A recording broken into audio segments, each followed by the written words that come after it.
Welcome back to the Angry Man Podcast with Jason and Greg. As you can see by the gleam in my eye, I am excited about this video here because I cannot wait to hear the astute mental gymnastics that you all are going to put on display in the comment section to try to explain away this situation when I know most of you made this comment. But before I jump into this video, I would like to welcome those of you who are new to the channel. This is the Angry Man Podcast, AM Sports Media, where Jason and I are always dropping boxing related content. So make sure you become a subscriber. We do it all here. Fight breakdowns, documentaries, we can do it all. Make sure you hit that subscribe button. For those of you who are regular patrons of the channel, make sure you smash the like button or the dislike button if you don't like the content, but make sure you are engaging with the content. Man, this one here is interesting. I heard it last night and man, it got my juices flowing. I almost got out of bed last night to record this video because I wanted to hear what those of you who were going to say, because see, I know the hypocrisy that exists across the spectrum of boxing fans. You use one argument today for your favorite fighter and support of that fighter, and then tomorrow that same logic goes out the window when it's applied to your fighter that is not one of your favorites, right? The ops, as the young people say, the ops to your favorite fighter. Now, we heard all of the narratives that were put out there. This was 3 weeks ago when we saw Jerron Boots Ennis go to the camp of Canelo Alvarez, regardless of the relationship that the Ennis family has with Canelo Alvarez. That didn't matter, because what was Jerron Ennis doing? He was going over there to support the ops, going over there to support a Mexican man in his preparations to be a black man. That's what you all were implying. I heard it. So all of that went out the window. Prior relationships, all of that. He moved different. Bernie the Boxer was on his platform talking about how he moved. And I heard people talking about Boots doesn't deserve a fight because of the way he moved and he was a sellout. And this, that, and the third. Okay, I'm going to play this clip now from Jake Paul. This is what Jake Paul said yesterday at the end of his press conference. And this is some interesting stuff because I want to react to this because, man, I tell you, the mental gymnastics, they're going to be real. Check this out. You remember the question? Yeah, in terms of sparring, we got some great guys coming in.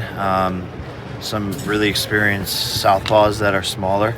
I think Montana Love is coming in. Shakur Stevenson wants to come in. Jermaine Ortiz. We're going to hit up Erickson Lubin, some of these guys. So we're just going to bring in a plethora of fighters that are fast, quick, shifty southpaws. How did the Shakur link up? What prompted that? I think he hit someone on my team, my coach. Yeah, it's great. I mean, it's going to be awesome to get in there and work with someone as great as Shakur. Yeah, Hold up now. Shakur Stevenson reached out to Jake Paul in support of him preparing for Gervonta Davis. Now, here's what I want you to do, ladies and gentlemen. Help me understand what is the difference between Boots Ennis reaching out to Canelo Alvarez in support of his preparation for Terrence Crawford versus Shakur Stevenson reaching out to Jake Paul in preparation for his fight with Gervonta Davis. Tell me what is the difference. I'll tell you what the difference is. The Ennis family actually had a relationship with Canelo Alvarez.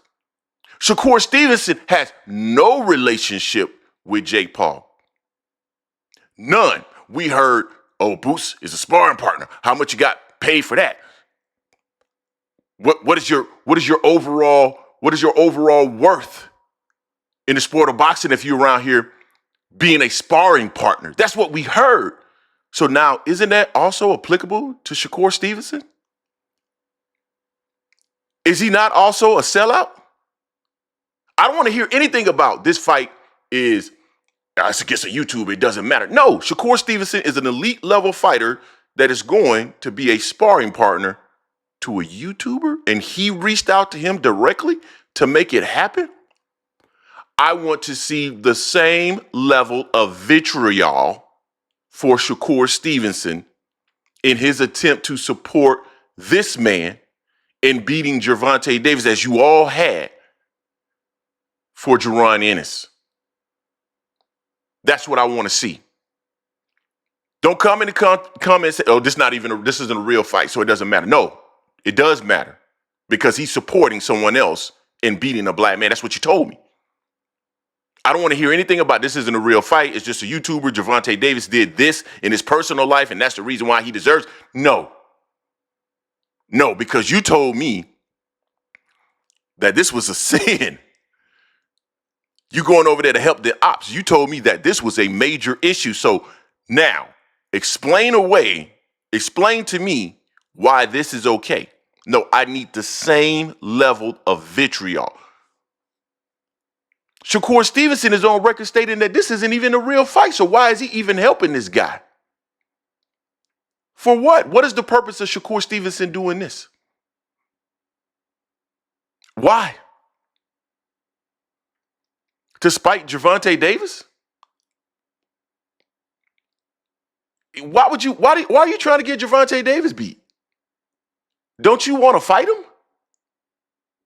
Help me understand, why are you going to the camp of Jake Paul when you supposedly have been pressing the PBC about an opportunity to fight Gervonta Davis? Make it make sense.